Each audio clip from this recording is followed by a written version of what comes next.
নমস্কার সুপ্রিয় দর্শক শ্রোতা সকলকেই স্বাগত হিন্দু লাইভস ম্যাটার ইউটিউব চ্যানেলে। দর্শক, ইরানের অবস্থা খুবই ভয়াবহ। ইরানের জেনজিরা আজকে মাঠে নেমেছে। আমি ইরানের জেনারেশন জি বা জেনজি বলতে আমাদের বাংলাদেশের গেঞ্জি মার্কা জঙ্গিদের কথা বলছি না, আমরা বলছি সত্যিকারের স্বাধীনতাকামী মানুষের কথা, যারা মুক্ত বাতাসে বিহঙ্গের মতো উঠতে চায়, যারা পোশাকের স্বাধীনতা চায়, যারা ধর্মের স্বাধীনতা চায়, সেই ইরানি জেনজিদের কথা। আমি তাদের কথা বলছি যারা তাদের পূর্বপুরুষদের, পূর্বসূরিদের, তাদের মা বাবা বা দাদা দাদির সেই ৭৮-৭৯ সালের করা ভুলের প্রায়শ্চিত্ত করছে আজকে, সেই জেনজিদের কথা বলতেছি। দর্শক, একটা শুরুতেই আমি একটু ছোট্ট একটা ভিডিওর ক্লিপ দেখিয়ে দিই আপনাদেরকে। দর্শক, এইটাকে বলে বুনু স্বাধীনতা। এটা কিন্তু বেয়াদবি নয়, এটা হলো স্বতঃস্ফূর্ত মনের স্বতঃস্ফূর্ত উচ্ছ্বাস। কখনো কখনো স্বাধীনতা এমনই হয় যে আপনি যখন যুগ যুগ ধরে মোল্লাতন্ত্রের জাতাকলে পিষ্ট হবেন, মানুষের সাথে প্রকাশ্যে চলাফেরার অধিকার নাই, আপনার যখন ধর্মের স্বাধীনতা নাই, আপনার যখন পোশাকের স্বাধীনতা নাই, আপনার বিনোদনের স্বাধীনতা নাই, তখন এই স্বাধীনতার জন্য আপনি যে কোনো কিছু করতে পারবেন। এবং এই মেয়েটা যা দেখালো, এই যে খামেনির ছবি পুড়ে সেই আগুন দিয়ে সিগারেট টানছে, এটা হচ্ছে একটা প্রতীকী প্রতিবাদ, মোল্লাতন্ত্রের বিরুদ্ধে চরম একটা চপেটাঘাত, যে আমরা তোমাদের এই দুঃশাসন, আমরা তোমাদের এই ফেসিবাদী আর মেনে নেব না। আপনি দেখছেন এখন ইরানে এই ইরানের যেই মোল্লাতন্ত্রের যেই প্রতিষ্ঠানগুলি, সেগুলি ধ্বংসের পাশাপাশি ধ্বংস হচ্ছে মসজিদ।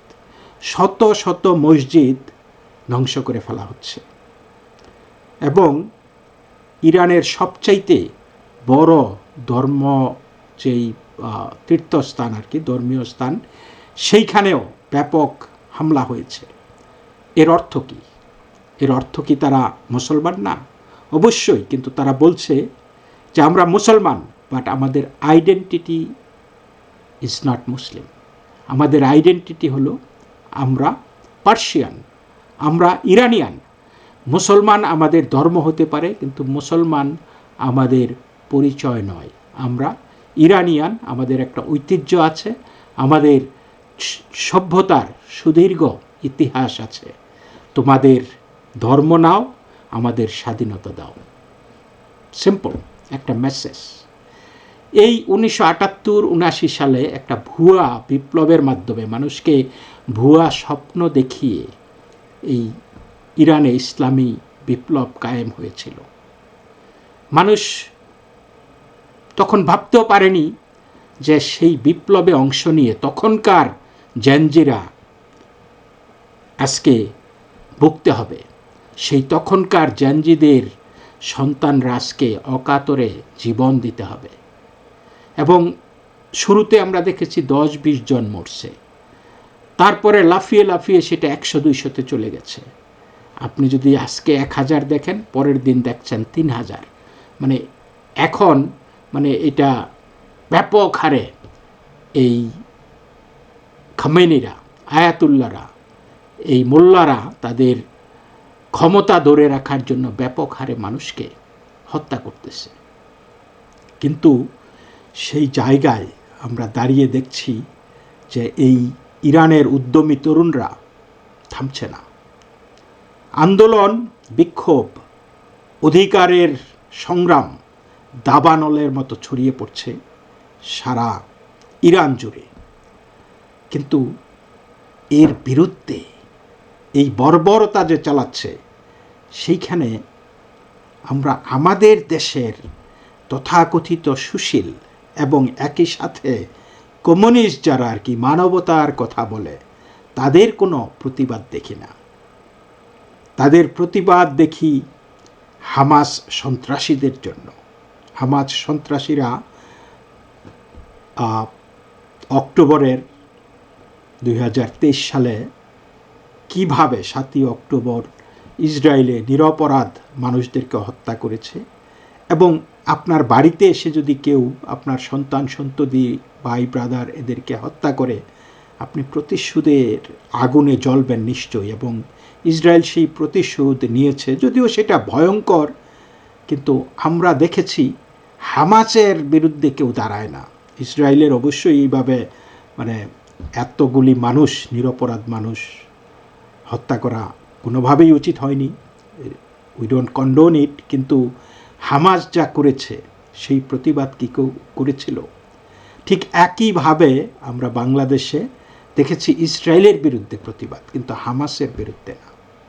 আমরা দেখেছি ভেনেজুয়েলায় আমেরিকার হস্তক্ষেপ, এই মাদুরো এবং তার স্ত্রীকে তুলে নিয়ে আসার বিষয়ে পশ্চিমবঙ্গে এবং বাংলাদেশের বিভিন্ন জায়গায় প্রতিবাদ হয়েছে।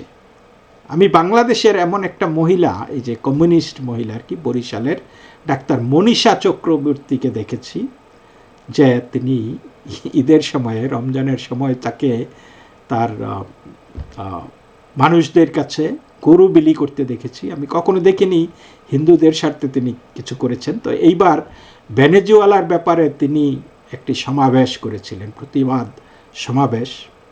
কিন্তু এই যে ইরানিদের পক্ষে প্রতিবাদ দেখছি না।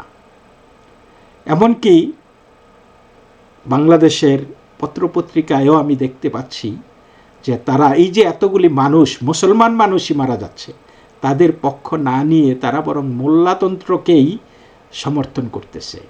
আপনারা জানেন এলন মাস্ক পৃথিবীর 1 নম্বর ধনী ব্যক্তি। ইলন মাস্ক সেইখানে ইরানে, যেহেতু ইরানে এই মুহূর্তে সব মিডিয়া, সোশ্যাল মিডিয়া বন্ধ করে দিয়েছে, শুধুমাত্র সরকার নিয়ন্ত্রিত মিডিয়াগুলি চলতেছে, মানে basically all communication, public communication is shut down. তো সেই ক্ষেত্রে এলন মাস্ক স্টারলিংক চালু করেছে, বিনামূল্যে ইরানিয়ান জনগণকে সেই যোগাযোগ করার সুযোগ দিচ্ছে। আমরা দেখলাম যে বাংলাদেশের টিভিতে প্রচার করতেছে যে ইরান দেখিয়ে দিয়েছে কি করেছে, তারা স্টারলিংক অচল করে দিয়েছে। ভুয়া খবর। স্টারলিংক অচল করার ক্ষমতা ইরানের নাই। স্টারলিংক এখনো চলছে। স্টারলিংক ইভেন ইউক্রেনকে সহযোগিতা করেছে ফ্রি ইন্টারনেট দিয়ে। রাশিয়া কিন্তু স্টারলিংক অচল করতে পারে নাই বা করে নাই। সো কিন্তু বাংলাদেশের এই মিডিয়াতে আমরা দেখতে পাচ্ছি এক ধরনের আত্মতুষ্টি যা দেখিয়ে দিয়েছে খোমেনিরা। আবার কেউ কেউ প্রচার করতেছে যে লক্ষ লক্ষ মানুষের মিছিল হয়েছে সরকারের পক্ষে। মানে তারা বাস্তবতা বিবর্জিত নিউজ তারা করতেছে।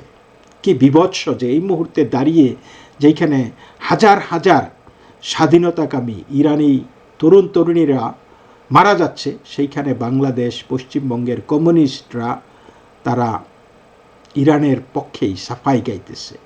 কি বিভৎস একটি অবস্থা, তাই না?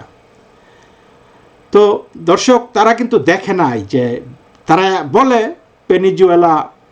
ভেনেজুয়েলাতে কি হয়েছে। বছরের পর বছর, 30 বছর ধরে ভেনেজুয়েলার জনগণ ধুঁকছে এই কমিউনিস্ট শাসনের জাতাকলে পিষ্ট হয়ে গেছে। তাদের জীবন বেসিক্যালি ধ্বংস হয়ে গেছে।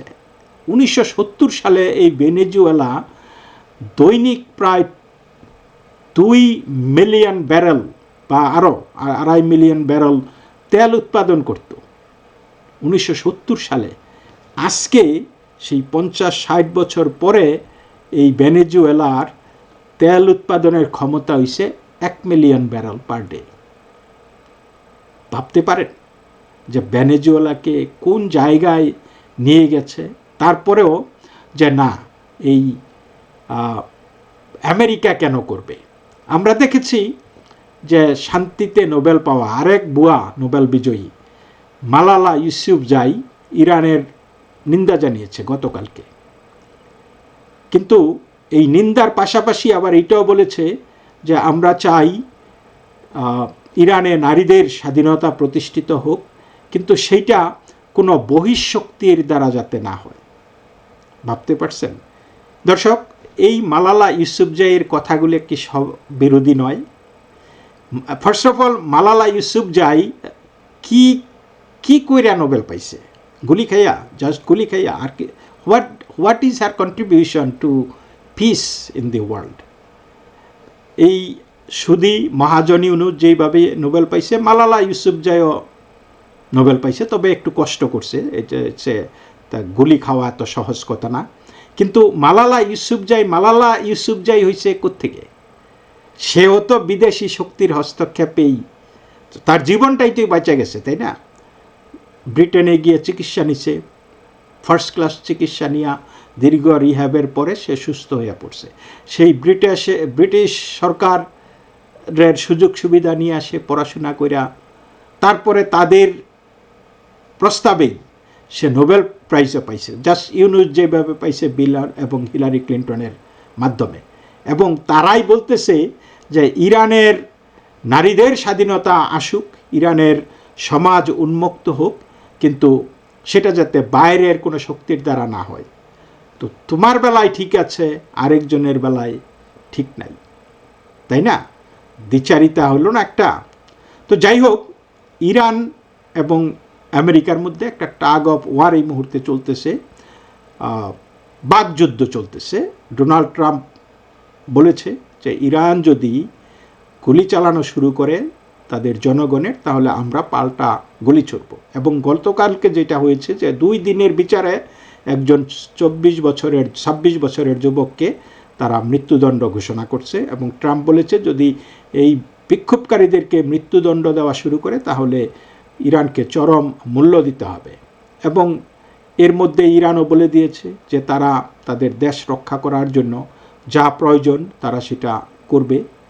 তো অবস্থা যেদিকে যাচ্ছে আমার মনে হচ্ছে যে আমেরিকা অ্যাকশনে যাবে। ইতিমধ্যে আমরা দেখেছি যে আমেরিকার মধ্যপ্রাচ্যে আমেরিকার সবচাইতে বড় যেই বেসটা আছে আর কি, সামরিক ঘাঁটি আছে, সেটা হলো কাতারে। সেইখান থেকে তাদের সৈন্য সরিয়ে নিচ্ছে, কারণ ইরান সম্ভাবনা আছে যে এই আশেপাশে ইসরায়েলে ইরান অ্যাটাক করবে। যদি আমেরিকা ইরানকে আক্রমণ করে তাহলে প্রথমে তারা ইসরায়েলকে আক্রমণ করবে একটা বেজাল লাগানোর জন্য, কারণ ইরান এই বেজাল লাগানোর জন্য খুবই পাকোয়াজ। আপনারা দেখেছেন যে সেই হিজবুল্লাহ দিয়া, হাউতিদেরকে দিয়া, হামাসদেরকে দিয়া, তারপরে এই যে সিরিয়াকে দিয়ে বিভিন্ন জায়গায় নানা রকমের যত গণ্ডগোল আছে মিডল ইস্টে তথা বহির্বিশ্বে, ইরান এটার জন্য দায়ী। কিন্তু এমন এই তারা মিসক্যালকুলেট করছে এই 2023 সালের অক্টোবরে ইসরায়েলে হামলা করে, এরপর থেকে কিন্তু ইরানের পতন শুরু হয়েছে। ইরান বারবার হামলা খাইয়ে কিন্তু তাদের ডিফেন্স সিস্টেম টোটালি শেষ একদম। ইরান এই মুহূর্তে টোটালি একটা অরক্ষিত দেশ, anybody can come in and do whatever they want. একই সাথে তাদের ডালাপালা যারা আছিল, Hezbollah, Houthi, Bashar al Assad তো দেশ ছেড়ে চলে গেছে।